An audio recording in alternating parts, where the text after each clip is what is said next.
Saudara, insiden penusukan terhadap pendakwah Syekh Ali Jaber menjadi sorotan publik. Salah satunya dari Majelis Ulama Indonesia (MUI). MUI mengecam keras tindakan penusukan yang dilakukan dan terjadi kepada Syekh Ali Jaber.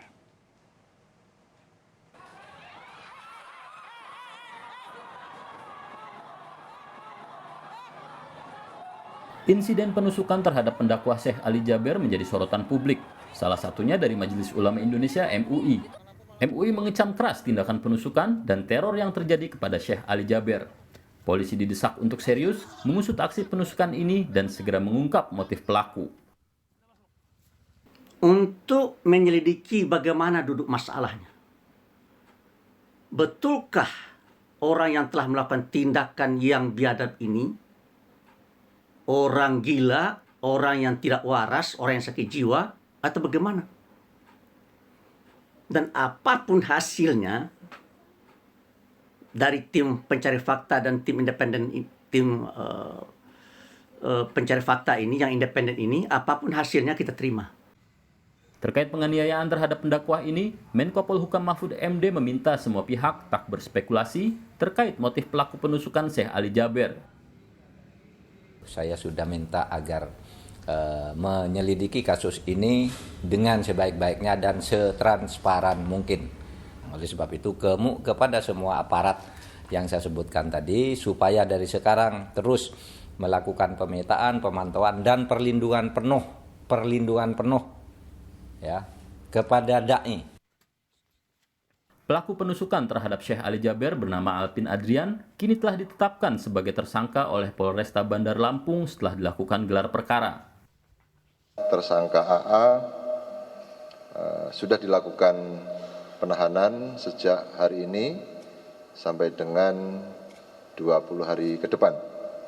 Kemudian yang bersangkutan juga dipersangkakan terkait dengan penganiayaan berat dan membawa senjata tajam tanpa hak sesuai pasal 351. Syekh Ali Jaber yang sudah kembali ke Jakarta menyatakan dirinya tidak takut pasca penusukan yang melukai tangannya. Ia tetap beraktivitas seperti biasanya. Namun, pelaku yang menusuknya ia sebut terlatih dan tidak memperlihatkan tanda-tanda gangguan jiwa. Ia meminta kepolisian untuk mengusut tuntas penganiayaan yang menimpa dirinya. Terjadi ini, mohon maaf, bukan masalah gangguan jiwa, tapi betul-betul anak itu terlatih dan cara dia berhadapan dengan saya, dan mungkin saya bukan ahli psikologi jiwa, tapi saya ahli ruqyah. InsyaAllah dari pandangan mata beliau saya bisa mengetahui apakah dia perlu diruqyah atau tidak. Hampir senada dengan Syekh Ali Jaber, Wakil Ketua MPR Hidayat Nur Wahid, dalam program Sapa Malam di Kompas TV menyebut, aksi yang menyerang pendakwah ini sangat janggal. Menurutnya, tidak hanya kali ini saja aksi penganiayaan terhadap penceramah maupun penyerangan terhadap rumah ibadah umat Islam.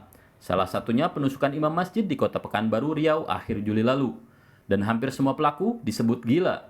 Ia juga menambahkan mayoritas kasus yang sama tidak berlanjut kasus hukumnya. Hebat ya orang gila di Indonesia ini korbannya adalah para ulama, para kiai di masjid gitu. Kok bisa ya para orang-orang gila itu milih korban gitu. Oke. Nomor dua, kemudian tidak ada proses hukum. Padahal kan sesungguhnya itu bukan berarti proses hukum harus dihentikan. Kan yang menentukan pada akhirnya seseorang itu gila beneran atau tidak, itu kan hakim. Pengamat intelijen Muradi menyebut, sejumlah aksi yang menimpa penceramah dan beberapa ulama di sejumlah daerah sangat mungkin dilakukan untuk membangun sentimen tertentu. Ia menyebut, sangat mungkin ini dilakukan untuk memecah belah masyarakat untuk menimbulkan kekacauan. Pak Ali Jaber ini lebih banyak menyampaikan hal yang baik, normatif dan di tengah gitu loh. Kalau di situ saya kira beliau memang menjadi target untuk membangun sentimen yang lain. Karena begini, kalau misalnya Sentimen apa itu? Kalau ya sentimen misalnya katakanlah sentimen bahwa seolah-olah ini loh ulama yang kemudian netral saja, yang tidak Indonesia tidak aman begitu. Itu yang mau dikesankan. Kira-kira seperti itu arahnya. Pemerintah lewat Menteri Agama Fahrul Razi mengecam keras penusukan terhadap ulama Syekh Ali Jaber. Menak juga meminta kepolisian bisa mengusut tuntas kasus ini agar tidak terulang di kemudian hari. Apapun alasan itu luar biasa tidak boleh terulang. Tapi mudah-mudahan polisi bisa segera mengungkap apa motivasi di balik itu dan mudah-mudahan tidak akan terulang lagi ke depan.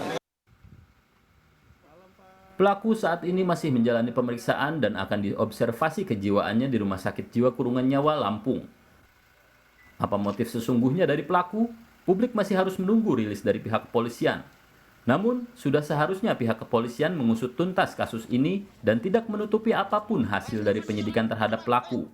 Ini diperlukan agar tidak menimbulkan kekacauan akibat adu domba di masyarakat. Tim Liputan, Kompas TV.